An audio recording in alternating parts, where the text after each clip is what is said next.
محترم ناظرین، 22 جمادی الاخری خلیفہ بلا فصل خلیفۃ المسلمین امیر المؤمنین حضرت سیدنا ابو بکر صدیق رضی اللہ تعالیٰ عنہ کا یوم وصال۔ یہ ایسے عظیم صحابی رسول ہیں کہ جن کی صحابیت قرآن مقدس سے ثابت ہے۔ یہ تنہا ایسے عظیم صحابی رسول ہیں جن کے صحابی ہونے کا ذکر ان کے رب نے قرآن میں بیان کیا ہے۔ سبحان اللہ، رب ذوالجلال ارشاد فرماتا ہے اذ یقول لصاحبہ لا تحزن ان اللہ معنا۔ تو یہاں پر لصاحبہ جو لفظ ہے اس سے مراد حضرت ابو بکر صدیق رضی اللہ تعالیٰ عنہ ہیں۔ سبحان اللہ، ایسے عظیم صحابی رسول حضرت صدیق اکبر کہ آپ کی شان کیا کیا بیان کی جائے۔ اللہ تعالیٰ نے آپ کو یہ اعزاز بھی عطا فرمایا کہ حضرت صدیق اکبر کے والد ماجد حضرت ابو قحافہ رضی اللہ تعالیٰ عنہ وہ بھی صحابی رسول ہیں۔ خود حضرت سیدنا صدیق اکبر رضی اللہ تعالیٰ عنہ بھی صحابی، اور ان کے فرزند حضرت سیدنا عبد الرحمن وہ بھی صحابی، اور ان کے فرزند یعنی حضرت صدیق اکبر کے پوتے حضرت سیدنا طلحہ ابن عبد الرحمن رضی اللہ تعالیٰ عنہما وہ بھی صحابی ہیں۔ گویا حضرت سیدنا صدیق اکبر تنہا وہ بہترین اور عظیم صحابی ہیں جن کی 4 پشتوں کو اللہ تعالیٰ نے صحابیت کا اعزاز عطا فرمایا۔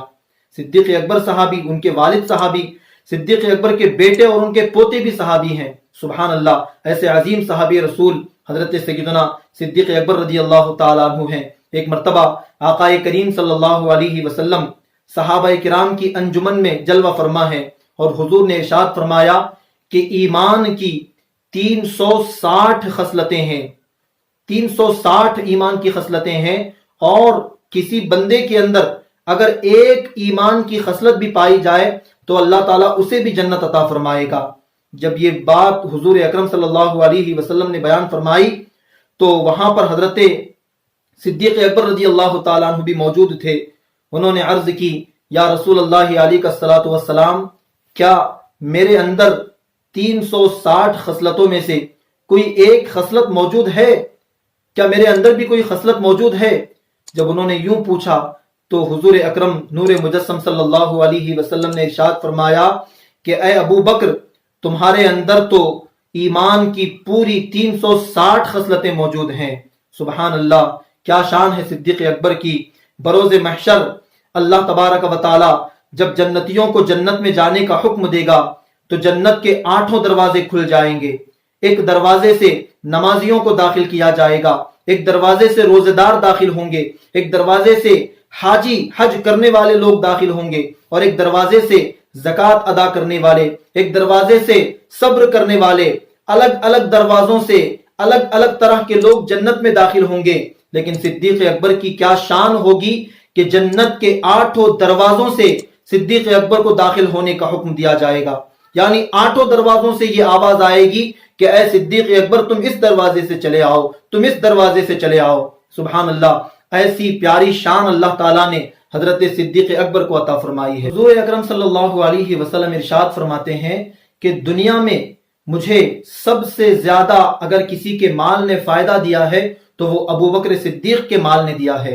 سبحان اللہ، اور حضور ارشاد فرماتے ہیں کہ جب میرے پاس کسی کا مال، کسی کا پیسہ وغیرہ جب میرے پاس آتا ہے تو میں اس مال کو لانے والے کا مال ہی سمجھ کے خرچ کرتا ہوں، لیکن جب میرے پاس ابو بکر کا مال لایا جاتا ہے تو میں اس مال کو اپنا پیسہ، اپنا مال سمجھ کے خرچ کرتا ہوں۔ سبحان اللہ، کیا عقیدت حضرت ابو بکر صدیق کو حضور اکرم صلی اللہ علیہ وسلم کی ذات سے تھی۔ اور میرے آقا ارشاد فرماتے ہیں کہ دنیا کے اندر جتنے لوگوں نے مجھے نفع پہنچایا، یعنی جتنے لوگوں نے میری مدد کی یا جس طرح کا بھی مجھ پہ احسان کیا، میں نے دنیا میں ان سب کا بدلہ چکا دیا ہے سوائے صدیق اکبر کے، کہ صدیق نے جو مجھ پر احسانات کیے اللہ تبارک و تعالی بروز محشر صدیق اکبر کو اس کا بہتر بدلہ عطا فرمائے گا۔ سبحان اللہ، یہ شان حضرت سیدنا صدیق اکبر کی ہے۔ آپ اندازہ کریں ان کا ایمان کیسا ایمان تھا، کتنا مضبوط ترین ان کا ایمان۔ حدیث پاک سنیں، شعب الایمان کی روایت ہے، اور اس حدیث پاک کے راوی خلیفہ دوم حضرت سیدنا فاروق اعظم رضی اللہ تعالیٰ عنہ ہیں۔ ارشاد فرماتے ہیں لو وزنا ایمان ابی بکر بِإِيمَانِ أَهْلِ الْأَرْضِ لَوَزَنَ إِيمَانُهُ او کما قال۔ حضرت عمر فرماتے ہیں کہ اگر صدیق اکبر کے ایمان کو ترازو کے ایک پلے میں رکھا جائے اور پوری دنیا کے اہل ایمان کے ایمان کو ترازو کے دوسرے پلے میں رکھ دیا جائے تو صدیق اکبر کا ایمان ان تمام کے ایمان سے زیادہ وزنی ہو جائے گا۔ سبحان اللہ، ایسے مضبوط ایمان رکھنے والی عظیم شخصیت کا نام حضرت سیدنا صدیق اکبر رضی اللہ تعالیٰ عنہ ہے۔ حضرت صدیق اکبر کا ایمان اتنا مضبوط تھا کہ آپ نے حضور اکرم صلی اللہ علیہ وسلم سے پوری زندگی میں کبھی کسی بات پر دلیل طلب نہیں فرمائی۔ کبھی کسی بات کا حضور نے حکم دیا تو کبھی دلیل کا مطالبہ آپ نے نہیں کیا، اور کبھی کسی چیز پر سوال نہیں کیا کہ یا رسول اللہ ایسا کیوں کیا جائے۔ یعنی جب حضور پاک صلی اللہ علیہ وسلم کسی بات کا حکم دیتے تو بعض صحابہ ایسے بھی ہیں جو سوال کرتے کہ یا رسول اللہ ایسا کرنے کا حکم کیوں دیا جا رہا ہے، لیکن صدیق اکبر کا ایمان ایسا عظیم اور پختہ ایمان تھا کہ آپ نے کبھی حضور اکرم صلی اللہ علیہ وسلم سے کسی بات پر سوال نہیں کیا کہ آقا ایسا کیوں کیا جائے، ایسا کرنے کا حکم کیوں دیا جا رہا ہے۔ اور آپ کی شان اتنی نرالی شان ہے، یہاں تک محققین نے بیان کیا ہے، لکھا ہے کہ حضرت صدیق اکبر نے پوری زندگی میں کبھی بھی حضور اکرم صلی اللہ علیہ وسلم سے دعا کی درخواست نہیں فرمائی، دعا کی گزارش آپ نے نہیں فرمائی، بلکہ آپ کی شان تو یہ تھی کہ آپ حضور کی خدمت اس طرح سے انجام دیا کرتے، آپ کام ہی کچھ ایسے کر دیا کرتے کہ حضور اکرم صلی اللہ علیہ وسلم خود انہیں دعاؤں سے نوازتے تھے، بغیر کہے حضور پاک ان کو دعاؤں سے نوازا کرتے تھے۔ ایسے بہترین جو ہے اخلاق حضرت صدیق اکبر رضی اللہ تعالیٰ عنہ کے تھے، اور آپ اندازہ کریں کہ صدیق اکبر کی پسند کیا ہے، آپ کی پسند کتنی نرالی پسند ہے، دنیا کے اندر ایسی شاید کسی کی پسند ہوگی۔ اللہ اکبر۔ حضرت صدیق اکبر فرماتے ہیں حبب الی من الدنیا ثلاث، میرے نزدیک دنیا کی 3 چیزیں پسندیدہ ہیں، مجھے سب سے زیادہ دنیا میں 3 چیزیں پسند ہیں۔ فرماتے ہیں النظر الی وجہ رسول اللہ، سب سے پہلی یہ کہ میں حضور اکرم صلی اللہ علیہ وسلم کے چہرے کی زیارت کرتا رہوں، اور اس کے بعد فرماتے ہیں وَإِنفَاقُ مَالِي عَلَى رَسُولِ اللَّهِ عَلَيْهِ الصَّلَاةُ وَالسَّلَامُ، اور دوسری چیز یہ کہ میں اپنا مال حضور پاک صلی اللہ علیہ وسلم پہ خرچ کرنا چاہتا ہوں، اور تیسری چیز یہ وَأَن تَكُونَ ابْنَتِي عَائِشَةَ فِي زِوَاجِ رَسُولِ اللَّهِ عَلَيْهِ الصَّلَاةُ وَالسَّلَامُ، اور تیسری چیز مجھے جو زیادہ پسند ہے وہ یہ ہے کہ میری بیٹی عائشہ نبی پاک صلی اللہ علیہ وسلم کے نکاح میں رہے۔ سبحان اللہ، یہ 3 چیزیں دنیا کے اندر صدیق اکبر کو حد درجہ پسند اور محبوب ترین تھیں۔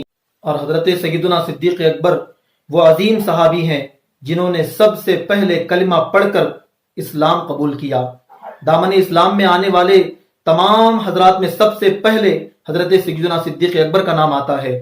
صرف اتنا ہی نہیں کہ آپ نے اسلام قبول کر لیا، بلکہ آپ نے اسلام قبول کرنے کے بعد ایسی بہترین تبلیغ اسلام فرمائی کہ آپ کی کوششوں سے کئی لوگ دامن اسلام میں داخل ہوئے، حتیٰ کہ عشرہ مبشرہ، وہ خوش نصیب 10 صحابہ جن کو حضور اکرم صلی اللہ علیہ وسلم نے دنیا کے اندر جنت کی بشارت سنائی ہے، ان 10 صحابہ میں سے 5 صحابہ ایسے ہیں جو حضرت صدیق اکبر کی کوششوں اور تبلیغ کی وجہ سے اسلام قبول کیے ہیں۔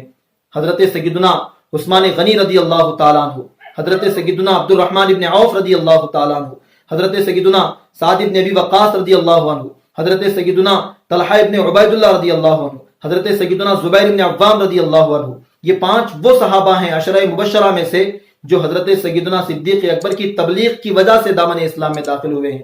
سبحان اللہ، حضرت سیدنا صدیق اکبر نے اسلام کی ایسی عظیم تبلیغ کی ہے، ایسی خدمات انجام دی ہیں کہ جب تک دنیا رہے گی، یعنی قیامت تک حضرت سیدنا صدیق اکبر کے کارناموں اور آپ کی خدمات کو یاد کیا جائے گا، اور آپ کے احسان کو امت مسلمہ کبھی بھلا نہیں سکتی۔ اللہ اکبر۔ حضور اکرم صلی اللہ علیہ وسلم کے وصال کے بعد جب جھوٹے مدعی نبوت مسیلمہ ابن کذاب نے دعوی نبوت کیا، نبی ہونے کا دعویٰ کیا، تو اس وقت حضرت سیدنا صدیق اکبر نے اس پر حملہ کروا کے اس پر لشکر کشی فرمائی اور بڑے زوردار حملے کے ذریعے مسیلمہ کذاب اور اس کے پورے لشکر کو تباہ و برباد کر دیا۔ اللہ اکبر، یہ ختم نبوت کا مسئلہ تھا، یعنی میرے آقا خاتم النبیین ہیں، آپ کے بعد کوئی نبی نہیں آ سکتا، لیکن میرے آقا نے خود ارشاد فرمایا کہ سیکون بعدی ثلاثون کذابون، او کما قال، حضور نے فرمایا کہ میرے بعد 30 ایسے لوگ ہوں گے جو جھوٹے ہوں گے اور وہ نبوت کا دعویٰ کریں گے، یعنی جھوٹی نبوت کا وہ دعویٰ کرنے والے 30 لوگ ہوں گے۔ اور یقیناً دنیا دیکھ رہی ہے کہ اس دور میں بھی جھوٹوں نے دعوی نبوت کیا، اس دور میں بھی کر رہے ہیں۔ اللہ اکبر، اس جنگ کے اندر، اس جہاد میں جس میں مسیلمہ کذاب کو قتل کیا گیا، فنا فی النار کیا گیا، اس ایک جہاد کے اندر 1200 صحابہ کرام شہید ہو گئے۔ اللہ اکبر، ان کے درمیان تقریباً 700 کم و بیش 700 صحابہ ایسے تھے جو حافظ قرآن تھے، اور ان میں 70 بدری صحابہ تھے جنہوں نے بدر میں حصہ لیا تھا۔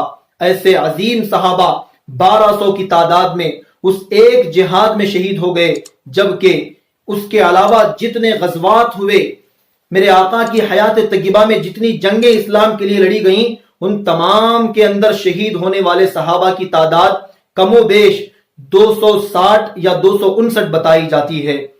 آپ اندازہ کریں کہ ایک جنگ میں 1200 صحابہ شہید ہو گئے۔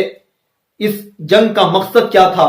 جھوٹے نبوت کا دعویٰ کرنے والے مسیلمہ کا قلعہ قمع کرنا تھا۔ یہ عظیم خدمت سر انجام دینے کا جو صحرا جاتا ہے وہ حضرت سیدنا صدیق اکبر کے سر جاتا ہے، یہ ان کی کوششوں سے ہوا۔ اور میرے آقا کے وصال کے بعد زکوٰۃ کا انکار کرنے والے پیدا ہو گئے، منکرین زکوٰۃ بھی آگے آئے کہ اب حضور دنیا سے تشریف لے گئے، اب زکوٰۃ ادا کرنے کی ضرورت نہیں ہے، یہ واویلا مچایا گیا۔